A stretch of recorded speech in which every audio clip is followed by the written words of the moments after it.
So I was riding my bike on the western shore of Onondaga Lake. I was so excited that we finally were able to get to that far end of the lake. And then I smelled a very familiar, wonderful smell of our rich, wonderful compost at Amboy.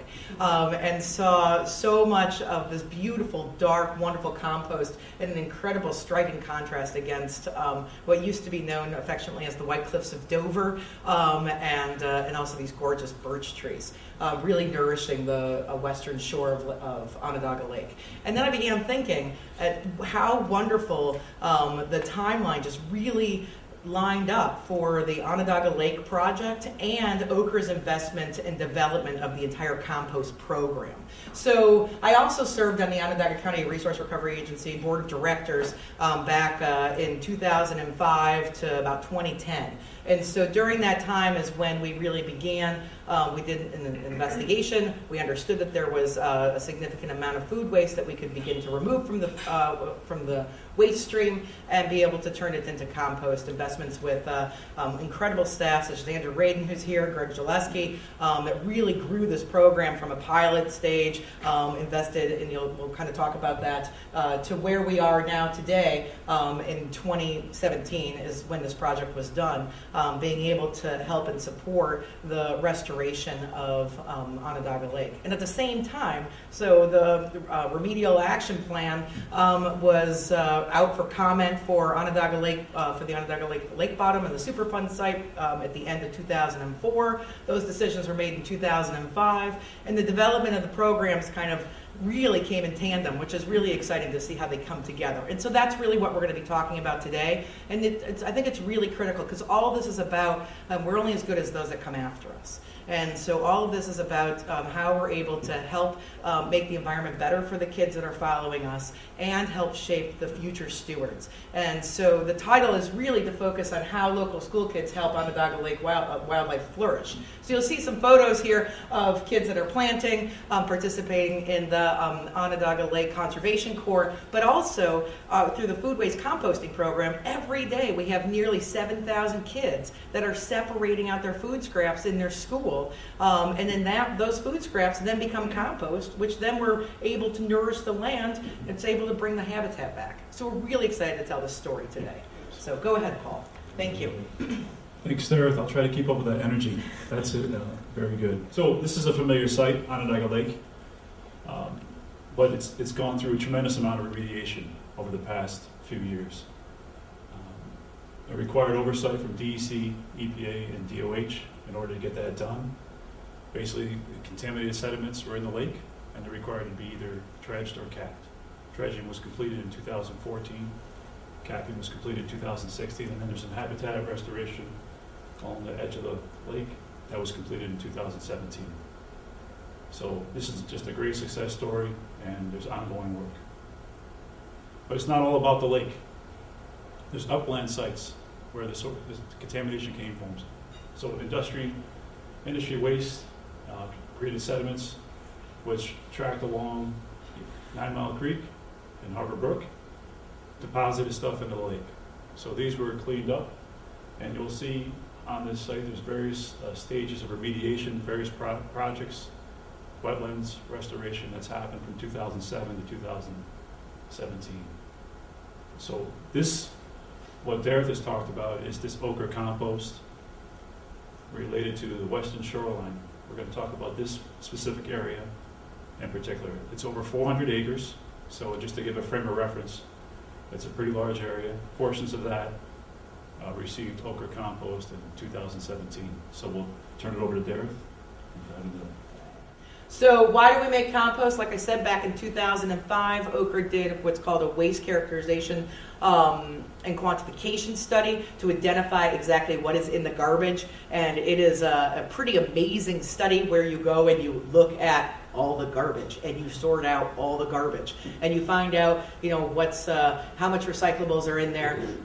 What are the things that are like, newspaper that we don't want to recycle because that was lined bird cages?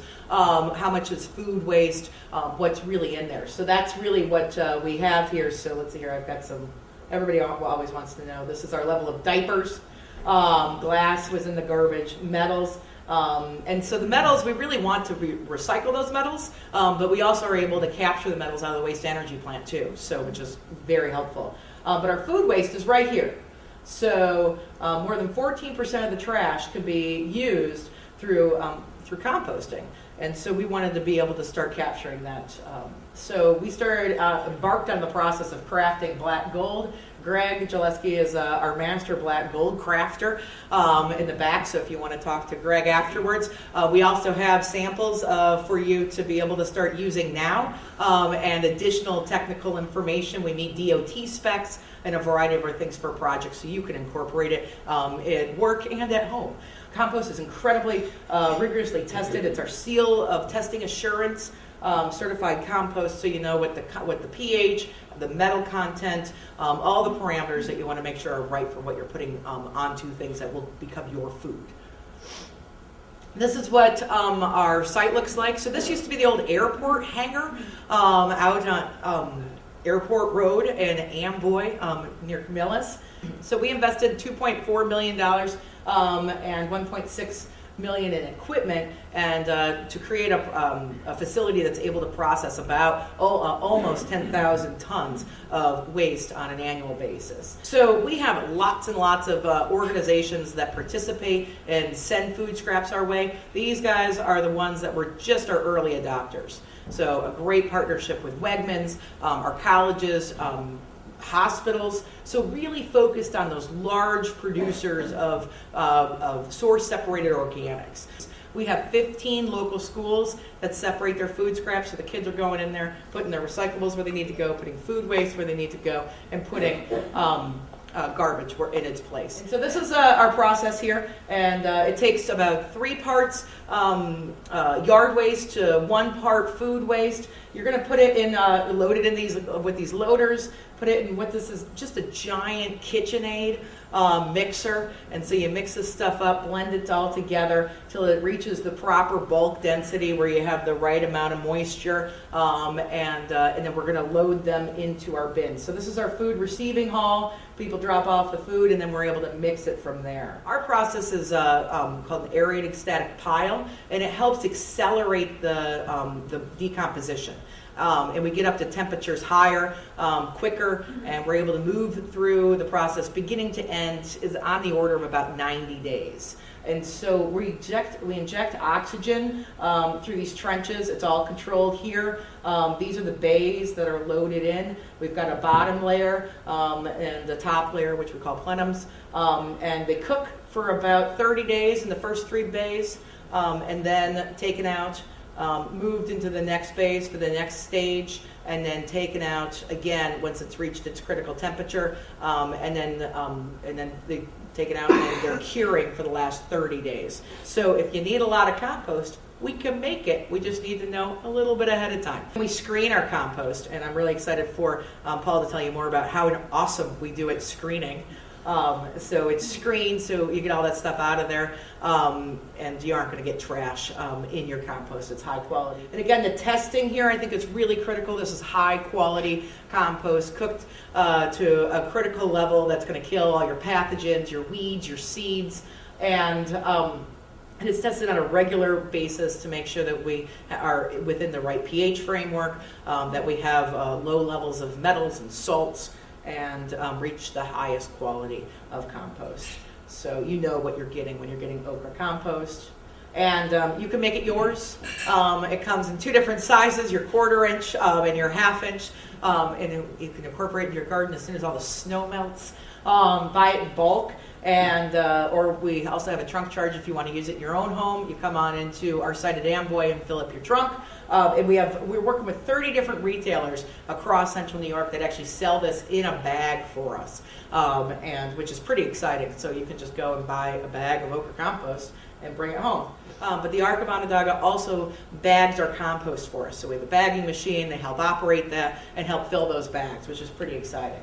All right, so EPA, thank you, Dereth. Yeah. EPA and DEC both have sustainability goals, right? That could be anything from design, optimizing design, alternate fuels, renewable energy, such as wind and solar.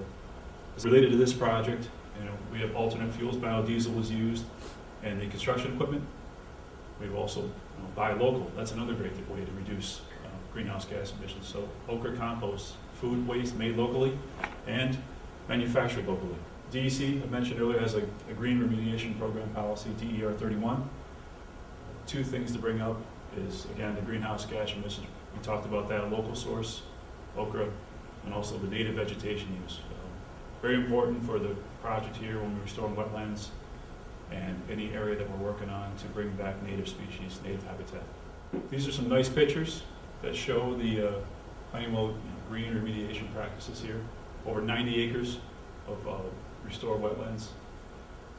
Great progress. These are basically these 4 sites here relate to the 4 sites that were earlier on the site map. So those areas in green, various stages of remediation, restored wetlands, that showed up. These are pictures from those 4 areas. This is your western shoreline property that we talked about earlier that relates to what we're trying to do with OCRRA. The amphitheaters here. We've got the bike trail, just to give a frame of reference, right? So this is 400 acres, this property here. Purpose of the enhanced vegetated cover, that's what we're trying to do on portions of this western shoreline project. 1, reduce percolation of water. That's important because along the shoreline, there's an underground collection trench. So this is basically taking water that comes into the ground, prevents it from going in the lake, and then gets sent up to a treatment plant where it gets treated. So it's important. If we can reduce percolation and filtration, it's less water to treat. That's efficient, and again, reach sustainability goals. So, and then the second part is a suitable base. So this property, there's let's say an inorganic base material, a solvent material. That's the best way I can equate it is maybe some soil that intermixed with like crushed up sheetrock. So not a lot of organic growth in that material. So solvent material, we need a good base for this cover, this enhanced vegetated cover, so things will grow. So before the application, you can tell, you can see the solvent material peeking through. It doesn't look good. It's not a pretty site. Had a lot of underbrush, invasive species that need to be removed. So we basically, bobcat with a flail attachment to sort of remove that underbrush, and also to the material was ground up as well and left on site. So everything was retained and kept on site to be covered by the compost. We retained any trees that were 4-inch diameter or larger to keep as much as possible. And then the other important piece is we wanted to make sure we did this clearing at a certain time so that invasive species wouldn't have a chance to reseed. So it was done early in the season. 2 ways to apply that we use is the slinger truck and the blower system. The slinger truck basically is just a glorified conveyor, basically allowing you to reach certain spots. It's readily accessible, flat areas. The blower system works when it's a little steeper, a little hard to get to, obstacles in the way. So 2 ways to do that. Some things about this compost. One, it meets DOT specs. So when it was tested for physical properties or chemical properties, it passed. So physical, chemical, it was physical pH, organic, moisture, all that worked out great, and the chemical as well that you would typically do for imported fill, passed that out as well. So great results there. And the other thing is when you look at the savings that I'm showing up here, it's a well-screened material. So they're doing a great job at their facility maintaining this. When we got it, there's no hang-ups going through the slinger truck or the blower. Typically, with other materials, we'd have to have a pre-screening equipment set up. So cost savings there from equipment and less labor and less downtime, and also the unit rate itself is a little bit less than local other sources. So when we're applying, so this is post-application, we're applying this, the goal is to get 85% herbaceous cover within 1 year. Over 6,500 cubic yards have been put in place to date, so that's over 20 acres on a portion of that 400-acre site along the shoreline. And as you can see here, here's your nice uniform compost, and then areas that have yet to be done. So really just a great improvement on the areas that need to be covered. And here's some of the results. You can see the growth coming in, the progress, the native vegetation coming in, and all this has led to an improved habitat diversity, improved wildlife diversity, a lot of deer, coyote, variety of bird species. It's just been a great success story. Very pleased with the results. And we plan on teaming with OCRRA again for a portion of the western shoreline. There's 5 more acres this year and another 20 acres planned for next year. So we plan to team with OCRRA and use this material again. So just to provide a little summary of the environmental benefits of using compost, you have your carbon sequestration. It acts as a carbon sink, and there's good stormwater control, retention of moisture, erosion control, robust plant growth, which is really what underlies all of this. You're going to get stronger, deeper roots because of the nutrients in the compost, and you can replace your chemical and your chemical pesticides and fertilizers, and use a complete natural product that was made right here by food that would otherwise have been trash, and then we were able to turn it into a product. So additional engineering applications, in addition to doing a vegetated cover for the western shore of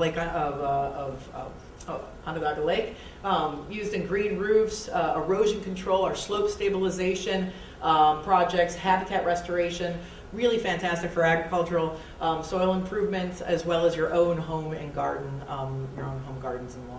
Before we end, I just wanted to say one thing. Working with a scientist that worked with this compost product, he did say something about a very interlocking feature of this compost. So it performed as good, if not better, than Hydroseed in terms of erosion control. So I thought that was something noteworthy.